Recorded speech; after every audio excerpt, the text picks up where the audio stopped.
चंद्रशेखर आजाद हमारे स्टेट में भी आए, हमारी कंट्री में भी पहुंचे और आगे अपनी बात को रखे।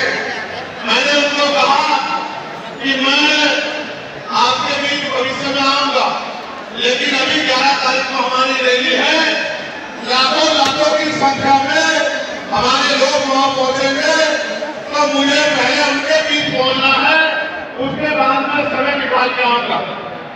उन्होंने मेरी बात को माना और 3 दिन का कार्यक्रम करके मैं फिर आपके बीच आ गया। जब यहाँ पहुंचा तो पता लगा परमिशन और इस तरह की व्यवस्थाएं खराब हो रही है। फिर मैं धन्यवाद दूंगा हमारी दिल्ली की टीम का, भाई हिमांशु जी का, भाई महेश जी का, उनके सभी साथियों का, जैन साहब का, कसाना जी का, जिन्होंने समीर भाई का, जिन्होंने दिन रात एक कर दिया और इस परमिशन को करा के सीपी सिंह जी का कितना बढ़िया प्रोग्राम आप सब लोग ने आयोजित किया। एक बार दोनों हाथ से तालियां बजाने दिल्ली की टीम मैं दिल्ली का धन्यवाद कर रहा हूँ। तो देश भर में जहाँ से सबसे बड़ी ताकत हमें मिली है, मैं उत्तर प्रदेश की भी पूरी टीम का धन्यवाद करना चाहता हूँ। क्योंकि हमारे हर एक आंदोलन में उत्तर प्रदेश अग्रणी रहता है। धन के आधार पे, संख्या के आधार पे उत्तर प्रदेश ने अपनी ताकत का एहसास पूरे देश के प्रदेश अध्यक्ष का, वहाँ हमारे राष्ट्रीय कमेटी के सभी साथियों का, जो राष्ट्रीय कोर कमेटी के लोग रहते हैं, प्रदेश के पदाधिकारियों का, जिला विधानसभा के संगठनों का, हमारे हिमालय के प्रदेश अध्यक्ष का, सभी साथियों का भी बहुत बहुत धन्यवाद करता है। एक बार उनके लिए भी जोरदार ताली बजाएं। उसके बाद मैं और आप सब लोग मिलकर स्वागत करेंगे नगीना लोकसभा के लोगों का, जिन्होंने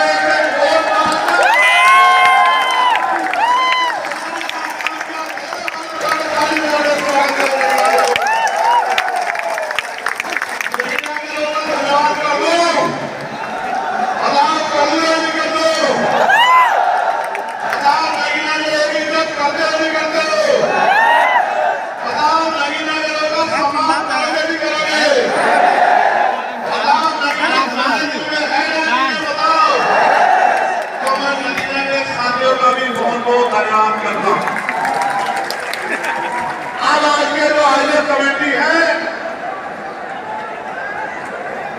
मैं उनका भी धन्यवाद करता हूं। अब मैं आपसे आग्रह करूंगा कि मुझे आपसे बहुत जरूरी विषय पर बात करनी है। अगर आप बोलते रहेंगे या शोर आएगा तो नहीं बोल पाएगी। इसलिए मैं आपसे आग्रह करूंगा कि आप शांत हो जाएं। ये जगह मुद्दा होगा, इस वजह से बार-बार अव्यवस्था हो रही है। अगली बार हम जब रास्ते निवेशन करेंगे तो इससे बड़े वाले मैदान में जहाँ 50,000 लोग बैठ सकते हैं, तो इसके बराबर में है 15 मार्च को अगला कार्यक्रम हम लोग वहीं करेंगे। 15/5 हमारे साथियों, आज मेरे कंधों पे 15/5 समाज पार्टी के कंधों पे, भीम आर्मी के कंधों पे, बहुजन समाज के लोगों के कंधों पे जिम्मेदारी है कि जो एकता बहुजन समाज में हमारे महापुरुष बना के गए, वो एकता टूटनी नहीं चाहिए किसी भी कीमत को। ये हमारे लोगों की जिम्मेदारी है। हमारे पढ़े लिखे समाज की, हमारे कर्मचारियों की, हमारे अधिकारियों की, हमारे नेताओं की, हमारे विधानसभा सेक्टर बूथ से लेकर जिले, मंडल, प्रदेश और राष्ट्रीय पदाधिकारी की जिम्मेदारी है कि जो एकता हमारी बनी है वो टूट नहीं चाहिए, दुश्मन किसी भी सूरत में कामयाब नहीं होना चाहिए। बात का हमें ध्यान रखना।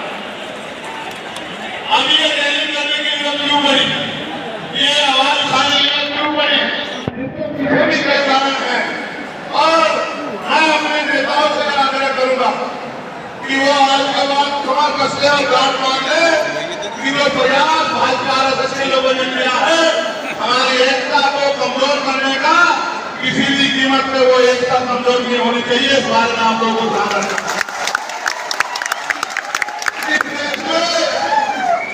वो लोग भी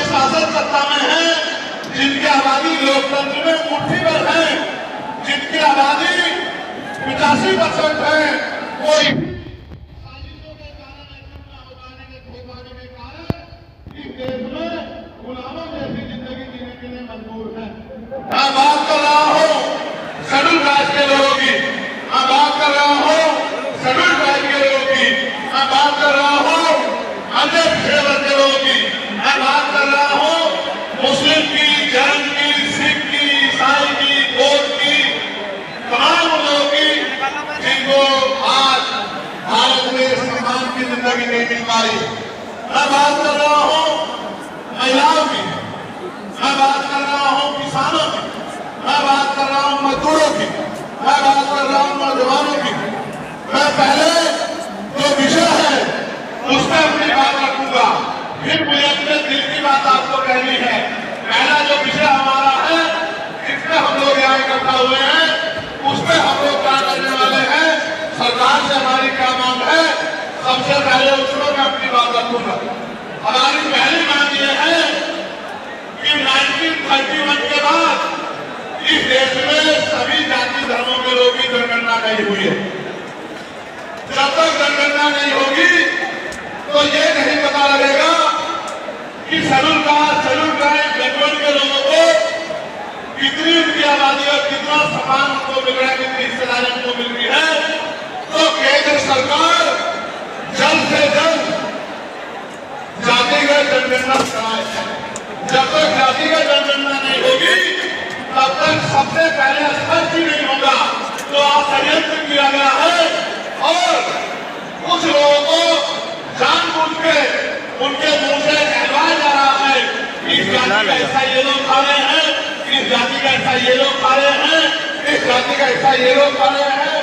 मैं चंद्रशेखर आजाद आपको वचन लेके कहता हूँ, अपने बहुजन समाज के सामने जातिवार जनगणना कराइए, उसके आंकड़े सार्वजनिक कराइए। अगर अंतिम पायदान में रहने वाले इनको देसी के भाई कहा गया है, जो हमारा परिवार है, अगर उनका 1% आरक्षण भी पॉइंट के बराबर भी कमजोर पड़ रहा होगा तो मैं वचन देता हूँ कि इससे बड़ी रैली उनके समर्थन में हम लोग करें।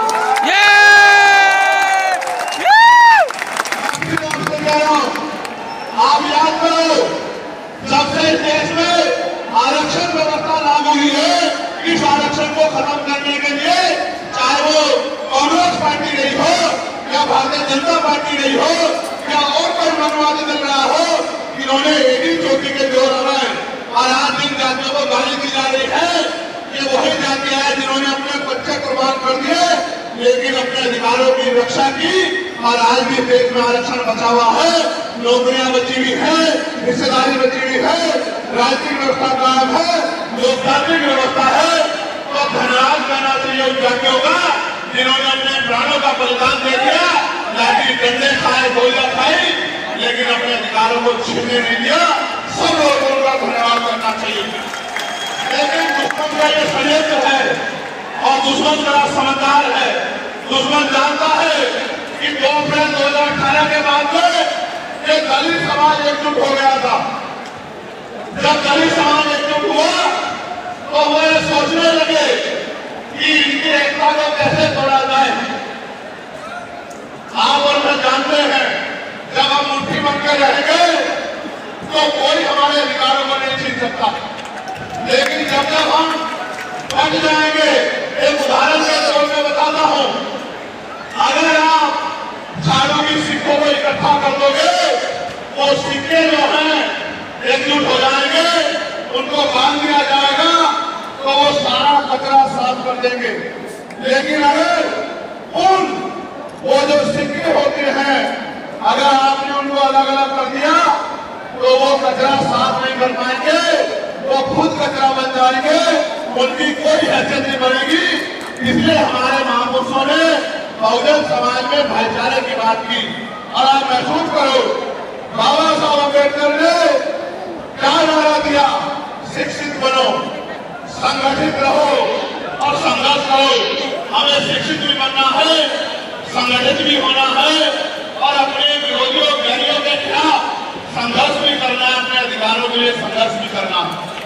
आज देश के बाहर गया तो मैंने देखा कि वो लोग तरक्की कर रहे हैं, उनकी जिंदगी खुशहाल है, उनकी जिंदगी अच्छी बन रही है, लेकिन उनकी जिंदगी तो अच्छी बन रही है, लेकिन 75 साल की आजादी के बाद आज भी भारत में 80% लोग ऐसे हैं एक अच्छी जिंदगी नहीं मिल रही। तो मैं देख रहा था, मुझे बड़ी खुशी हो रही थी, लेकिन जब मैं भारत की तरफ देखता हूँ तो बड़ी निराशा हाथ लगती है। फिर ये महसूस करता हूँ कि आज जो कुछ हमारे पास है वो हमारे महापुरुषों की संघर्ष की वजह से है।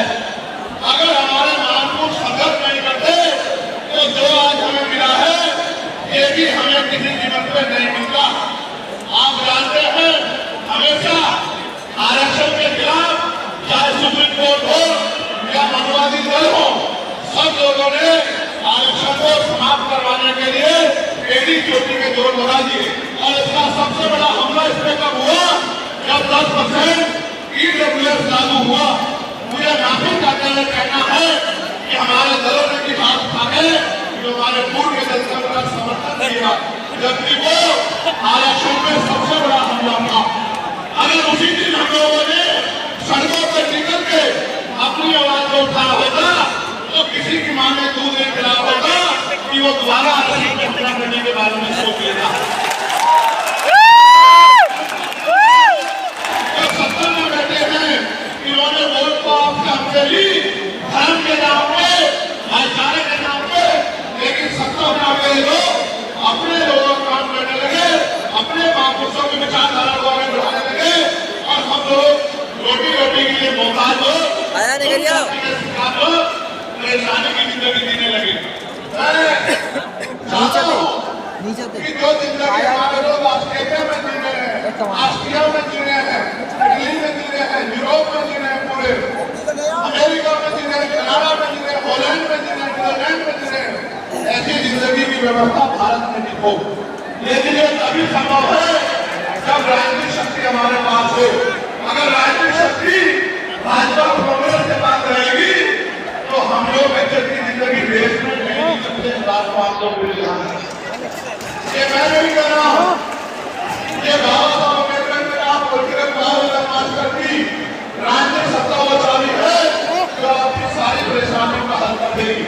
और राजनीतिक सत्ता जिनके पास है उनके लोग हजारों करोड़ रुपए लेके भाग जाते, उनके लोग उनके पूंजीपतियों के लाखों करोड़ रुपए मांग करते जाते। लेकिन अगर आपका 10,000 रुपए का बिल भी बाकी हो तो 10,000 रुपए का बिल भी अगर आप नहीं दोगे तो मुकदमा आपको 1.5 महीने का काम सरकार कर देगी और आपके घर की मुर्गी भी करा देगी। आप किसानों का, मजदूरों का हाल देख लो, आप नौजवानों का हाल देख लो, देश में क्या है। तो हमारे सबसे बड़ी बात यह है, आप करके बताओ कि आप ऐसे सहमत हो नहीं हो, बताओ जातिवाद जनगणना होनी चाहिए, होनी चाहिए, होनी चाहिए। साथ साथ